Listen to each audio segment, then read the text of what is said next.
Hay una frase que escucho cada vez más cuando hablo con ejecutivos, CTOs o fundadores. La inteligencia artificial no es peligrosa.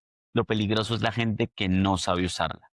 Y hoy vamos a comprobarlo, porque mientras el mundo celebra que la inteligencia artificial acelera la productividad, abre nuevas profesiones y automatiza tareas repetitivas, también hay un lugar menos glamoroso de la industria tecnológica, y son los errores millonarios que han cometido las compañías al intentar implementar inteligencia artificial.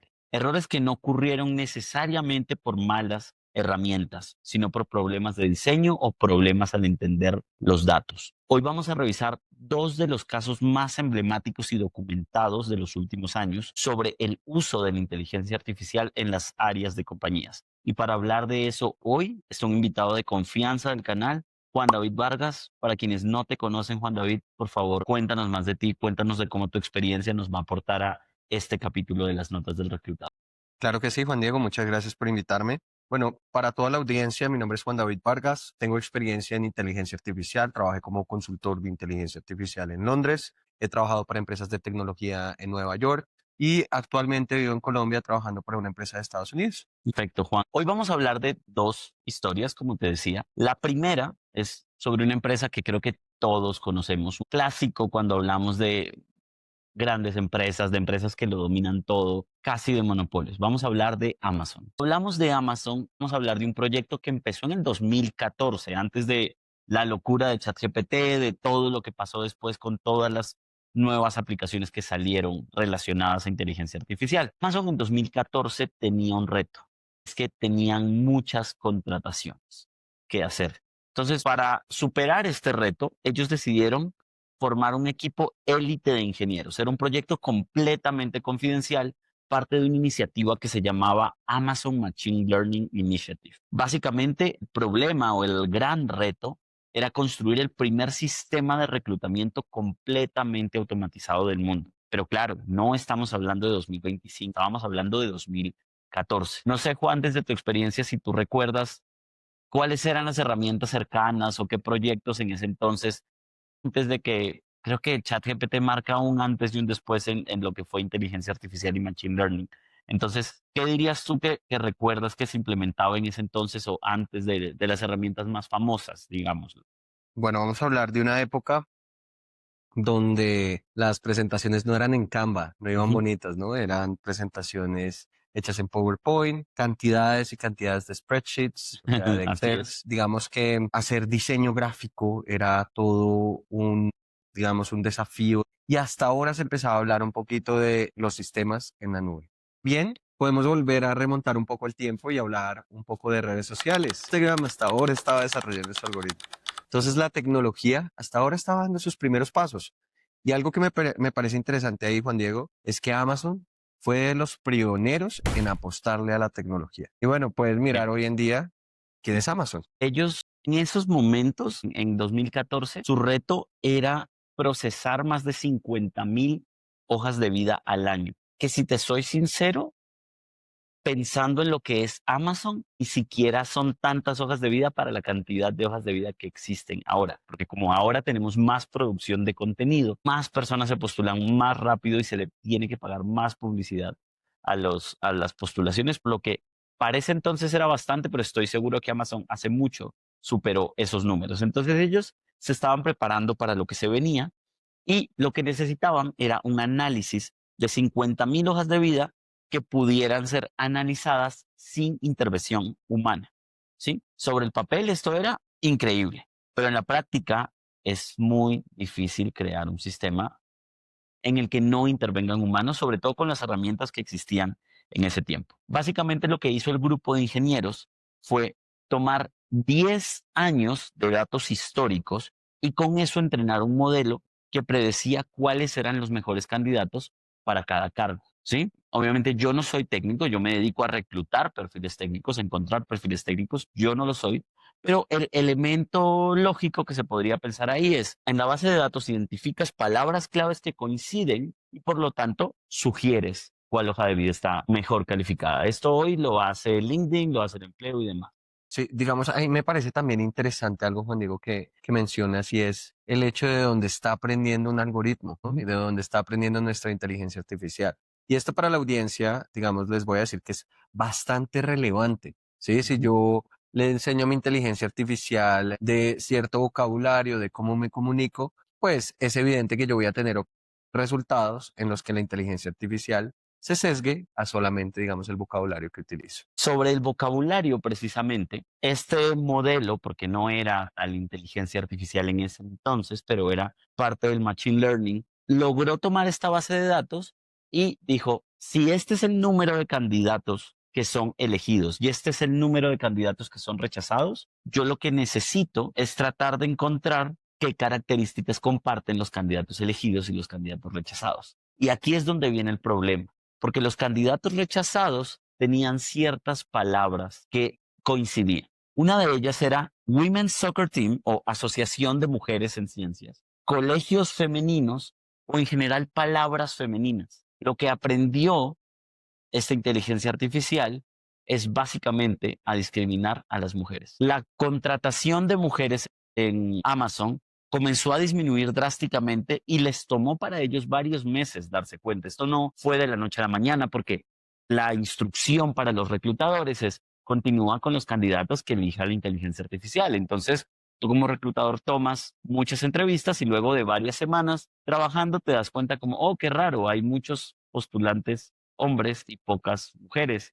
Algo ha cambiado. Y ahí es donde se dan cuenta del problema, donde se dan cuenta que entrenaron y la instrucción que dieron fue muy peligrosa para el modelo que estaban creando. Porque quizás si hablamos de una empresa pequeña y mediana, podría parecer ligero, pero en una empresa como Amazon estamos hablando de muchas implicaciones, ¿sí? Entonces, de ese lado creo que hay que entender cómo se entrena a la base de datos. La historia fue expuesta en el 2018 por Reuters y Amazon tuvo que prácticamente cerrar el sistema de inmediato, agachar la cabeza y responder a las preguntas del público, investigaciones, potenciales demandas por discriminación, un tema realmente delicado. Cuando tú tomas, digamos que la historia y te enfocas en por qué pasa esto, se encuentran documentos internos filtrados sobre cómo se entrenó a la inteligencia artificial. Todo esto muestra que Amazon detuvo el programa pero no dejó de experimentar. Y esto habla mucho del estilo de liderazgo de Jeff Bezos, ¿no? Yo creo que tú también lo conoces muy bien, o sea, lo has estudiado muy bien en el sentido de, ¿existen peligros al usar la tecnología? Sí, pero necesitamos arriesgarnos para lograr algo más. Desde tu punto de vista, ¿qué opinas sobre esta visión? ¿Crees que valga la pena asumir esos riesgos para lograr avanzar en el mundo de la tecnología? Bueno, Juan Diego, hay varias cosas ahí, ¿no? La primera es, si lo pensamos, muchas veces esto pasa mucho en las empresas pequeñas, en las empresas medianas, y es que la empresa, digamos, recibe un montón de información, ¿sí? Y ese montón de información, lo que hacen es, digamos, intentar hacerlo. Está el founder que yo puedo hacer absolutamente todo por mí mismo. O sea, no necesito ayuda de absolutamente nadie, ¿sí? Y está el founder que es realmente analítico y dice, bueno, la tecnología nos está llevando a diferentes lugares, ¿cómo optimizo procesos? Este founder, este segundo, usualmente contrata expertos, ¿sí? Ujú. No es el típico founder acá de, yo me las sé todas, yo puedo Sí, resolver esto, para eso estudiamos, yo sé ventas, yo sé legal, yo sé todo, claro. ¿sí? Mi visión frente a esto es que, primero, la tecnología, o sea, hay una transición hoy en día en la sociedad en la que hemos visto la evolución de la inteligencia artificial Sí, y hemos visto que puede hacer procesos más fáciles e incluso hacer empresas que ganen más dinero, sí. ¿sí? En ese proceso de transición, ¿cuál es tu estrategia para implementar procesos que van a ser más óptimas tus decisiones? ¿Es yo me las sé todas o contrato un equipo de expertos? Y si contrato este equipo de expertos y no me va bien, como le pasó a Jeff Bezos, ¿sí?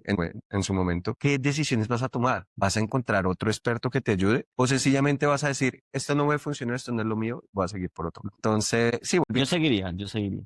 dirías, Sí, sí. sí, sí. Yo lo que digo es, hay que seguir, sí, si las cosas no salen bien, pues revise qué es lo que no está bien. De pronto contrate a otra persona. Ahí, eso que acabas de decir es clave, porque, claro, de manera pública, Amazon tiene que detener el proyecto. Internamente, invierten en más ingenieros, ¿sí?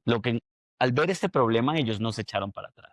Ellos dijeron, tenemos que continuar. ¿Por qué? Porque en 2017 Ya no eran 50,000 hojas de vida a revisar. Tenían que contratar más de medio millón de personas en un año, ¿sí? Más de 1,000 personas al día. Ni siquiera contratando a todos los reclutadores disponibles en Estados Unidos iban a llegar a esos números, ¿sí? Necesitaban automatizar. Entonces, lo que hacen es que cuando sale digamos que este escándalo, después de una discusión interna de liderazgo, crean un rol nuevo. Y este rol se llama Bias and Data Integrity Specialist. Básicamente una persona que se especializa en que la inteligencia artificial no genere sesgos sobre las decisiones en las que fue entrenada o en las que fue instruida. Entonces es un rol nuevo que nace directamente para proteger al sistema de los potenciales errores de la inteligencia artificial. ¿Qué año era ese? 17. 2017. O sea, Sí, uno unos años ahorita después. piensa que esto es muy nuevo, vamos trabajos de años, ¿no? Sí, perfecto. O sea, te pregunto porque me parece muy interesante porque hay empresas que ni siquiera tienen un rol de seguridad Ujú. en su Sí, empresa. O sea, dicen ajá. como, ¿yo para qué? Yo pago un antivirus. Sí, pero la seguridad va más allá de eso, ¿no?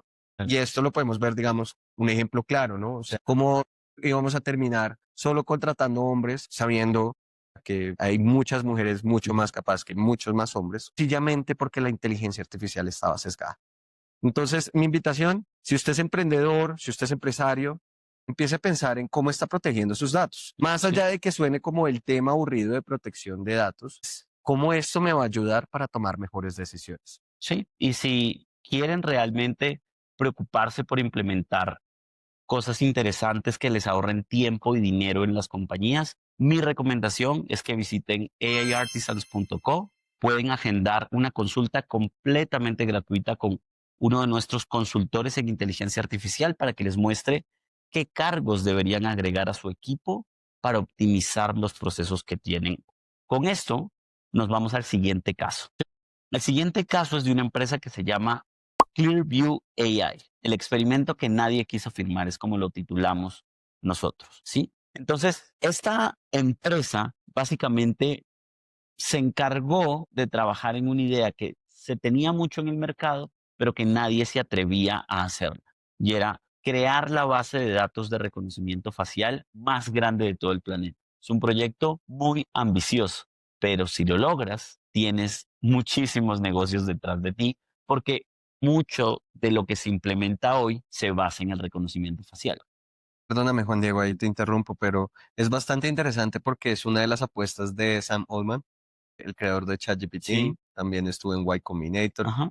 El man le está apostando a tener la cara de todas las personas diciendo, bueno, esto es una medida de seguridad para protegerlos, pero es una de las cosas que más le está apuntando él. Yo no sabía. ¿Y sabes si eso es dentro de ChatGPT? No, O sea, ¿es un realmente, proyecto de OpenAI o es sí, externo? digamos en Colombia le hicieron un ban Sí. porque no estaba manejando, No estaba ¿cómo es? siguiendo como las regulaciones, imagino. Sí, espérate, te digo, Además que debe ser muy difícil seguir regulación por cada país. Or- ORB. Entonces, este era un proyecto de él que básicamente sí, era para reconocimiento facial y decir, yo los protejo, yo voy a tener una base de datos. sí. Pero bueno, ya vamos a escuchar un poco más el poder del reconocimiento facial. Claro, en este caso la forma en como los fundadores de Clearview pensaron en esto fue básicamente scrapear, tomar datos de Internet de más o menos 30,000 millones de imágenes. Se apoderaron de las redes sociales, de Instagram, de Facebook, de YouTube, de blogs. Incluso tuvieron acceso a cámaras gubernamentales y perfiles públicos. Fotos que las personas ni siquiera se imaginaban que tenían de ellos, porque muchas personas dicen, no, yo no utilizo redes sociales para que no me detecten o no puedan saber tanto de mi vida, pero realmente hay mucha información. La cantidad de cámaras que hay hoy solamente por ingresar a un comercio ya te da muchísima información sobre las personas. Entonces, Clearview logra hacer esto porque era una empresa creciente. Esto no lo podía hacer Google, no lo podía hacer Meta, no lo podía hacer Microsoft, porque ellos están muy regulados y tienen muchos ojos sobre ellos. Solo recordemos los juicios que ha tenido Google, que ha tenido Meta, tratando de justificar, incluyendo TikTok, si lo que hacen ellos es ético o no, si cumple con todas las regulaciones mundiales que existen. Entonces, Clearview se atrevió a hacer. De sus primeros clientes, ¿quiénes eran? Los departamentos de policía, las agencias privadas, los gobiernos extranjeros y las compañías de seguridad, ¿sí? Las personas que alcanzaron a usarlo reportaban que con una foto borrosa, y estoy hablando de una foto borrosa del 2020, ¿sí? Mm. Con una foto borrosa en cualquier, Hola, teníamos ahí bajan como el iPhone 13, 12. seguramente como el 12, y decía que en cualquier cámara que pasara una persona caminando, solo con un pequeño pantallazo, podías tener todos los datos de la persona: nombre, dirección, ocupación, historial, redes sociales, publicaciones que haya hecho en Internet. Wow. Entonces, claro, pro de la seguridad de todos parece beneficioso, pero la discusión se abre sobre qué tanto realmente estas empresas podrían apoderarse de algo tan privado como la identificación de un rostro, ¿no? Y no sé si tú tienes, hay opiniones, porque veníamos de Amazon, donde uno dice, claro, Jeff Bezos siguió experimentando por el progreso, y el progreso en el caso de Jeff Bezos era contratar personas más rápido, el riesgo no parece tan alto. Aquí sí podría parecer mucho más alto, porque es darle mucho poder a un gobierno o una entidad gubernamental. No sé de tu lado, ¿cómo manejas ahí si la apuesta a la tecnología tiene que avanzar, entonces hay que hacerlo? ¿Qué opino? Lo primero, y siendo 100% honesto, yo creo que nuestra generación Ujú, va a conocer esto. O ujú, sea, esto va a pasar. O sea, no es algo que podamos evitar, la tecnología sigue avanzando y el tener, por qué es tan importante el tener el rostro de una persona? sí, Porque van a poder, en vez de que seas un número detrás de una pantalla en redes sociales, van a sí, poder saber quién eres, qué quieres, qué no te ujú, gusta, te van a poder manipular. sí. Y eso es muy peligroso, ¿no? O sea, lo hemos visto solamente con las redes Sí. sociales. Black Mirror, o sea, Sí, realmente. ya estamos a un punto Sí. que vamos hacia allá, ¿no? ¿Qué podemos hacer? ¿Cómo utilizamos la tecnología para bien? Y esa es la pregunta que debemos reflexionar todos los seres humanos. Recuerdo mucho, hace poquito escuché el diario del CEO y hubo una Ujú. entrevista con una persona, un ex Google, que Okey. sencillamente se tomó este tema muy en serio de las redes sociales Sí, y sale en un documental de Netflix que se llama The Social Dilemma. Básicamente el man dice, es que la gente fue manipulada, o sea, el hecho de que su sí, sí me teléfono acuerdo. timbre y le llegó un mail, no es porque le quiera hacer la vida más fácil, Ujú. es porque quiere que pase más tiempo en pantalla, Claro. ¿sí? Y es como empezar a reflexionar todas esas decisiones. Hay mucha gente que no, sabes, le da siguiente, siguiente, siguiente, siguiente, aceptar, acepta que todos los datos, le pone todo sí, sí, sí, sí, sí, y no piensa en las consecuencias, ¿sí? Pero sí se pregunta, ve, no puedo ni siquiera pensar en comprar unas gafas cuando ya me están apareciendo. Todo eso es un sistema de manipulación. ¿Cómo hacemos que esto sea un sistema seguro? Esa es la pregunta y la reflexión Ujú, que debemos tener. Ahora, en cuanto a las empresas, siento que hay un mercado que está creciendo mucho, Juan Diego, ujú. y es el mercado de la ciberseguridad. Sí. De nuevo, volvemos a que a esos empresarios les vuelvo a echar su sátira diciendo, ese Ujú, empresario que dice, no, pues yo le tengo antivirus a la empresa, ujú. Sí, ¿sí? Pero de nuevo, es cómo utilizas la tecnología, primero, para tomar mejores decisiones sí. y segundo, para ser más efectivo. ¿Cómo le brindas esa seguridad a tus clientes? ¿Cómo tus clientes dicen, bueno, yo le estoy dando mis datos, estoy lanzando un nuevo producto, no quiero que la gente sepa? Y si no estás cuidando ninguna de estas cosas, pues, o sea, créeme que nadie va a confiar en ti y la Sí. confianza es una de las cosas más importantes en los negocios. Cuando pasa esto, precisamente por el tema de la confianza, la compañía Clearview recibe unas demandas de Países Bajos, en los países de Europa, Estados Unidos. Más o menos se estima que tuvieron que pagar solo a Países Bajos más de 30.000 millones de euros. Y luego a los otros países las cifras no han sido reveladas. El punto es que la compañía queda completamente bloqueada para operar.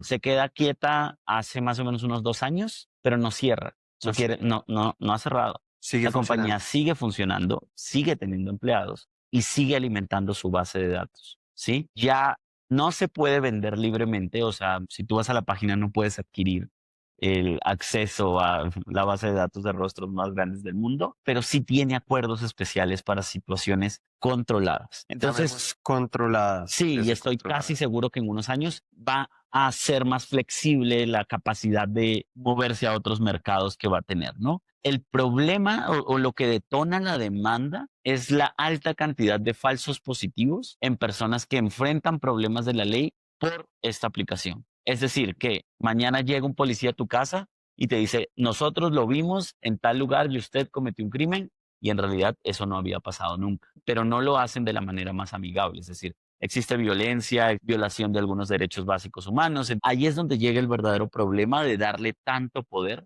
a una herramienta tecnológica, ¿no? Entonces, para mí, Clearview nos enseña definitivamente a trabajar con datos delicados, enseña a darnos cuenta que cuando tomamos datos sensibles, sean biométricos, sean financieros y demás, hay un problema grande que como, digamos que empresarios tenemos que considerar como líderes de compañías. Juan, ¿cuál crees que sería ese, esa recomendación para quien se está metiendo en modelos de negocio que son tan sensibles a la información personal de las personas? Mi recomendación es clara. Busque expertos, busque Ujú. quien le pueda ayudar y busque una persona que sepa de tecnología. Y si de pronto no tiene por dónde empezar, hay muchas plataformas que pueden ayudarle. Para quienes quieren precisamente conectar con alguien que sabe de tecnología y alguien que sabe de inteligencia artificial, ¿cómo te pueden encontrar en redes sociales? Bueno, mis redes sociales son Emprende con Juan 1. Ahí me pueden encontrar, Ujú. pues, como tal en redes sociales. Y en LinkedIn me pueden buscar como Juan David Vargas Vélez. Súper abierto a conectar. Si tienen alguna idea de negocio, quieren saber más de mí.